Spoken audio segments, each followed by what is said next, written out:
Why do we believe things? Where does belief come from?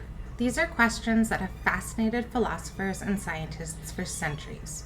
We all know people who are superstitious, knocking on wood for luck, carrying a lucky charm, and we also know people who we consider very smart, who are terrified of flying, even though it's far safer than driving. They'll often admit that they know those fears are irrational, but in the moment, the emotional part of the brain wins over the logical part. That's why critical thinking matters. It helps us slow down, look at the evidence, and stop our instincts and fears from tricking us. So belief isn't really about intelligence, it's about psychology. Our brains evolved to see patterns, sometimes even when those patterns aren't there at all. I noticed this myself when I first moved from Washington to California. I was biking along the American River Trail in Sacramento, and I saw a sign warning about mountain lions. I instantly panicked and imagined my own demise.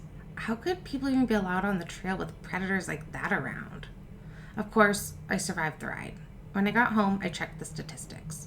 In over 100 years of official records, California has had fewer than 50 verified mountain lion attacks on people, and fewer than 10 deaths. Millions of people hike, bike, and run every year. The odds of being attacked are astronomically low.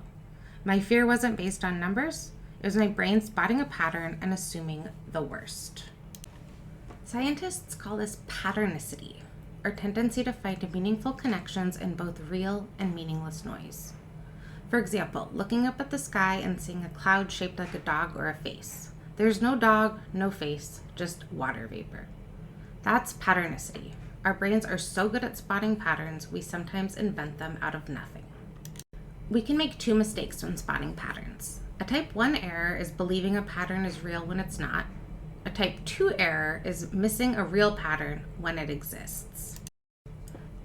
Picture Lucy, 3 million years ago, walking the savanna. She hears a rustle in the grass. Is it wind or a lion? If she assumes predator and it's only wind, she's safe. If she assumes wind and it's really a lion, she's lunch. That's why evolution favored believing too much rather than not enough, and it's why our brains lean toward belief. Here are some modern pitfalls that explain how and why we believe crazy things. One mistake is the gambler's fallacy. If you flip a coin 5 times and get heads each time, most people are going to think tails is due. But every flip is still 50-50. Gamblers often believe they're owed a win, but the odds never change. Here's another example. Take a look at this chart. What do you see? As ice cream sales rise, so do drownings. Why? Ice cream doesn't cause drowning. The real factor is hot weather. More people go swimming when it's warm, and more people eat ice cream when it's warm. This is mixing up correlation with causation. Here's a statistical illusion. Early data once showed that smokers had lower death rates for many diseases other than lung cancer. Not because smoking was healthy, it's because smokers often died of lung cancer before they could die of anything else. How about collective fear? On the San Juan Islands in Washington state, just a few unconfirmed mountain lion sightings caused a wave of panic.